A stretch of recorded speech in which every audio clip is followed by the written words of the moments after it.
O que foram as reformas pombalinas? Vamos entender hoje aí o que foram essas reformas que têm esse nome por causa do seu criador, que é Marquês de Pombal. Mas quem foi esse cara? Marquês de Pombal foi um ministro, do rei português à época, o imperador Dom José I. Ele é filho aí de fidalgos, ou seja, de membros de uma certa aristocracia portuguesa, e ele vai estudar ao longo dos anos e muito cedo vai se tornar um embaixador e diplomata português. Então era um cara que estava sempre aí no meio das relações internacionais de Portugal. E no contexto histórico em que ele vive, que é o contexto do século XVIII, a gente tem as ideias iluministas como ideias muito fortes. Então, quando Dom José I coloca Marquês de Pombal como seu ministro, ele entende que Pombal tem dentro de suas ideias as ideias iluministas.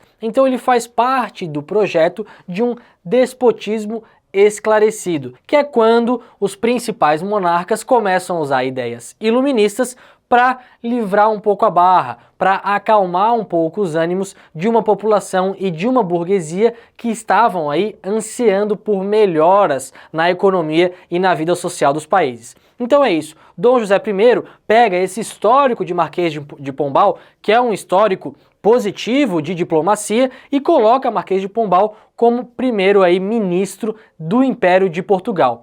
Marquês de Pombal então vai iniciar uma série de reformas, mas ele vai pegar um tijolo, uma colher de pedreiro e vai fazer uma reforma? Não, ele vai fazer mudanças, Essas reformas são mudanças dentro do modo de viver da coroa portuguesa e também da principal colônia da coroa portuguesa. Sobrou pra gente. Marquês de Pombal fez muitas de suas reformas aqui no Brasil. Essas reformas, elas vêm no sentido de tirar Portugal de uma crise econômica também, com o Tratado de Methuen, que é um tratado que Portugal firmou com a Inglaterra, na qual o seguinte, Portugal só ia comprar lãs e tecidos da Inglaterra e a Inglaterra só ia comprar vinhos portugueses. Agora para e pensa comigo, saindo para andar na rua, tem mais gente de camiseta ou mais gente tomando vinho? Dá para saber que é mais gente de camiseta, Então, esse Tratado de Methuen trouxe muito prejuízo para Portugal, que só podia comprar e importar da Inglaterra e vendia lá seus vinhos, mas isso não fazia tanta diferença no balanço econômico. Então, Marquês de Pombal vem para salvar um pouco a popularidade do rei, implementando essas reformas que são reformas esclarecidas, reformas que têm muito a ver com o iluminismo. Lembrando aqui um pouquinho do iluminismo, a gente tem como dois fatores legais para a gente colocar, que o iluminismo tem uma ideia um pouco liberal da economia, ou seja, uma menor intervenção do Estado, e também uma ideia de menos igreja, ou seja, um menor poder da Igreja Católica. Então aí a gente consegue começar a entender essas reformas do Marquês de Pombal. Uma delas, a criação do Erário Régio, que seria aí uma instituição, e essa instituição é responsável por diminuir os privilégios da nobreza, ou seja, usando lá as ideias iluministas de que a nobreza não devia ter tantos privilégios assim. Então foi criado o Erário Régio. Posteriormente, já trazendo aqui para a questão do Brasil, a gente tem uma reformulação nos tributos. O principal produto que o Brasil enviava para Portugal era o ouro.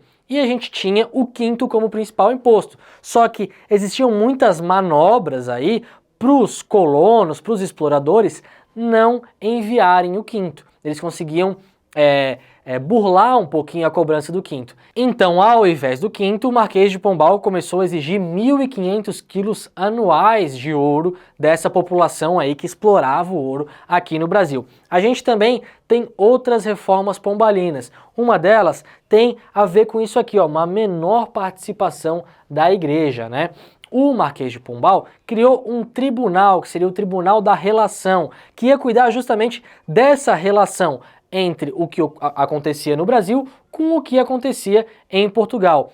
E esse tribunal acabou, depois de algum tempo, expulsando a Ordem dos Jesuítas do Brasil. Por quê? Os jesuítas tinham sido responsáveis por catequizarem grande parte aí da população indígena.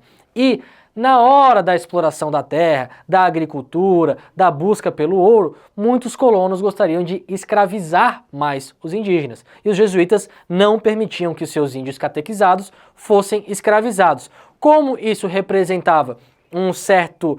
estava atravancando um pouco os negócios aqui no Brasil, acabou que Marquês de Pombal extinguiu a Ordem dos Jesuítas aqui no país e a sua participação grande que tinha em relação a Portugal. Posteriormente, vai ter fim a perseguição religiosa também no Brasil em relação aos jesuítas remanescentes que estavam aqui e aos cristãos novos, que a gente hoje, né, ao longo de todo o tempo a gente conhece como os judeus, mas naquela época eram conhecidos como os cristãos novos e eram perseguidos aqui no Brasil. O Marquês de Pombal também vai encerrar isso, depois de um pouquinho de tempo vai acabar a escravidão indígena, entendendo que o indígena trabalhando como um trabalhador regularizado, ele valeria mais para o Estado, e além disso também Marquês de Pombal encerrou as capitanias hereditárias, colocando o governo dessas regiões, né, sob responsabilidade direta de Portugal, e em relação à coroa portuguesa, incentivou a criação de companhias de comércio, ou seja, para estimular o comércio com outras regiões, criar novos monopólios e assim conseguir enriquecer a coroa. Essas reformas tiveram muito êxito durante algum tempo e durante a administração de Pombal, que durou aí mais de 20 anos, mas essa administração acabou tendo fim com alguns fracassos. Um desses fracassos, por exemplo, foi quando o Marquês de Pombal tentou utilizar aí aquilo que ele tinha conseguido através da cobrança de impostos ou através da aceleração do comércio, né? Ele tentou usar esse capital para investir em Portugal, que estava pouquíssimo industrializado. Mas essa medida não pegou muito bem e a industrialização de Portugal foi, de fato, um fracasso que posteriormente culminou em diversas crises políticas e econômicas que Portugal veio a ter. Então, né, não dá pra gente adivinhar, mas talvez se Portugal tivesse se industrializado, não tivesse passado por tantas crises ao longo de sua história. Mas Marquês de Pombal, apesar de conseguir implementar várias reformas que tiveram um resultado positivo à época para a coroa, com a morte aí do seu padrinho, o cara que o colocou no cargo, que é Dom José I, acabou sendo destituído do seu cargo e não exerceu mais nenhuma função dentro do governo português. Então é isso, as reformas pombalinas têm a ver aí com o Marquês de Pombal, que vai trazer algumas impulsionadas pelo iluminismo, acabando transformando, assim, né, Portugal em um governo onde a gente pode observar o despotismo esclarecido. Um déspota, um monarca que possui ideias iluministas dentro de seu governo. É isso aí, até a próxima. Valeu!